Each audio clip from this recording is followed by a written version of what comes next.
കുറച്ചൊക്കെ കുതന്ത്രങ്ങൾ വേണമെന്ന് എനിക്ക് അവസാന നിമിഷം തോന്നി. എനിക്ക് അതായിരുന്നു എൻ്റെ ബിഗ് ബോസ് വീട്ടിൽ എനിക്ക് പറ്റാതെ പോയത് അതാണെന്ന് ഞാൻ വിശ്വസിക്കുന്നു. ഞാൻ കുതന്ത്രങ്ങൾ നെയ്തില്ല. ഇന്ന് ഞാൻ എവിക്റ്റായി പോയില്ല എന്നുണ്ടെങ്കിൽ ഉറപ്പായിട്ടും നാളെ മുതൽ എൻ്റെ ഗെയിമുകളെല്ലാം മാറും.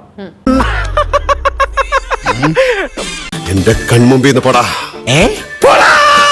തോന്നിയ കാര്യം എന്ന് വെച്ച് കഴിഞ്ഞാൽ എൻ്റെ പെർഫോമൻസ് മോശമായതുകൊണ്ടല്ല ഞാൻ ഒരിക്കലും എവിക്റ്റ് ആയിട്ട്. പതിവ് പോലെ എന്റെ പെർഫോമൻസ് ഗംഭീരമായിട്ടുണ്ട്. അല്ല, നമുക്ക് ഇങ്ങനെ പറയാലോ, നമ്മളെക്കാളും കുറച്ചും കൂടെ മേലെ പോയി മറ്റുള്ളവരുടെ പെർഫോമൻസ് അങ്ങനെ ആവാലോ. ഞാൻ ചിരിച്ചു പോയനെ. ഞാൻ ക്യാമറ മുമ്പിൽ അഭിനയിച്ച് വന്ന ഒരാളാണ്. അപ്പം എനിക്ക് നല്ലോണം അറിയാം ഒരു ക്യാമറയിൽ നിന്നിട്ട് എങ്ങനെ പെർഫോം ചെയ്യണമെന്ന് എനിക്ക് വൃത്തിയായിട്ട് അറിയാം.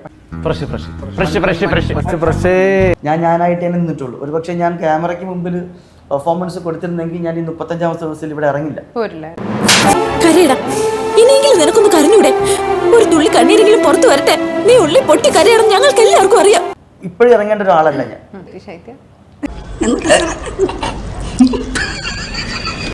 ടിപ്പു സുൽത്താന്റെ കാലത്തുള്ള ചീഞ്ഞ വളിച്ച കോമഡി ഇവിടെ പറയുമോ? അതില്ല, അവിടെ ചെന്നപ്പോ ആദ്യത്തെ കുറച്ച് ചെന്നപ്പോ പാനിക് ആയി പോയോ? എന്തോ കുത്തി പറയുന്ന പോലെ എനിക്ക് ഫീൽ ചെയ്യുന്നുണ്ട് കേട്ടോ. കുറച്ച് അനുമോളുടെ നിഴലായോ? കാരണം ഹൗസിനകത്ത് തന്നെ അനുമോളുടെ പി എന്നാണ് പറഞ്ഞോണ്ടിരിക്കുന്നുണ്ടായിരുന്നു എല്ലാരും. ശവത്തി കുത്തരുത്. അപ്പൊ താൻ ആരാണെന്ന് സ്വയം ഒരു ബോധം ഉണ്ടല്ലോ. നന്നായി. ഞാൻ ഒരു പോസിബിലിറ്റി ചോദിക്കട്ടെ. ആദ്യം അനുമോളുടെ പി എന്ന് പറഞ്ഞു എല്ലാരും, അത് കഴിഞ്ഞ് കട്ടപ്പ എന്ന് പറഞ്ഞു. പക്ഷെ പി ആയിരുന്നപ്പോ യു എസ് സേഫ്. കട്ടപ്പ ചെയ്യുമ്പോഴത്തേക്കും കട്ടപ്പുറത്തായി. അതുമായിട്ട് എനിക്ക് ഇട്ടൊന്ന് വെച്ചതാണല്ലോ. എന്റെ സ്വഭാവം അങ്ങനെ, ഞാൻ വെക്കുമ്പോ എല്ലാവർക്കും ഇട്ടൊന്ന് കൊള്ളും. അത് പലരും മനസ്സിലാക്കിയാ കൊള്ളാം.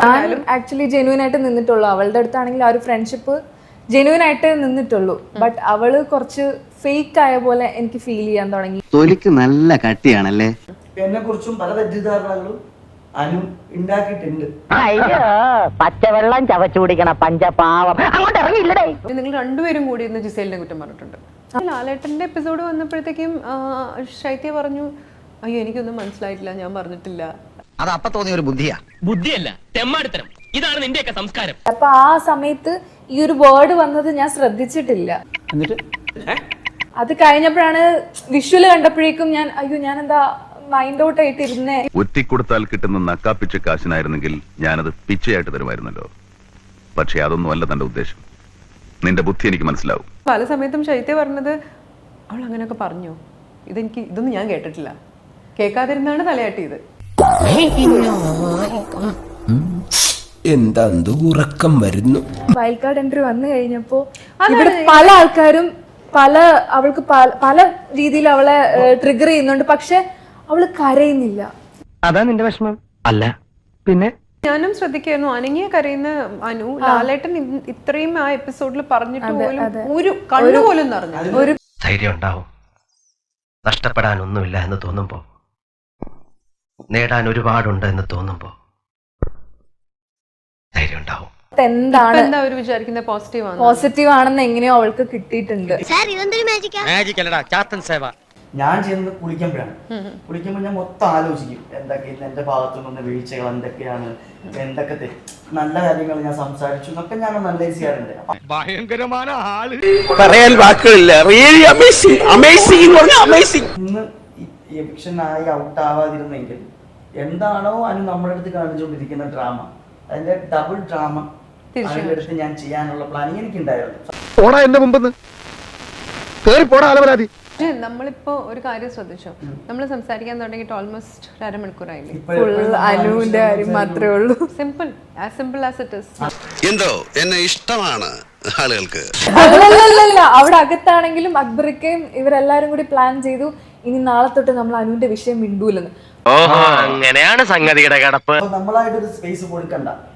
പക്ഷെ എന്നാലും എന്തെങ്കിലുമൊക്കെ കറങ്ങി തിരിഞ്ഞിട്ട് നമ്മുടെ മുമ്പിൽ വരും, നമ്മൾ പ്രതികരിക്കും. ചിലപ്പോൾ എന്തെങ്കിലും കോമഡി പറയും, ചിലപ്പോൾ അത് അവരുടെ കഴിവായിരിക്കാം. ഇതെല്ലാം ചെല്ലപ്പന്റെ ഒരു തമാശയല്ലേ സാർ? നമ്മുടെ കിഷൻ പറഞ്ഞ പോലെ സർവവിശ്വാസന ഛായ. അഗൈൻ എനിക്ക് പറയാനുള്ളൊരു കാര്യം, നമ്മള് ശൈത്യം മോശമായിട്ട് കളിച്ചു എന്ന് ഞാൻ പറയില്ല, പക്ഷെ ബാക്കിയുള്ളവർ കുറച്ചുകൂടെ നന്നായി കളിച്ചു എന്ന് പറയേണ്ടി വരും. നന്ദി കേട്ടവന്മാരെ എല്ലാരും കൂടെ ശവത്തി കുത്താടാ.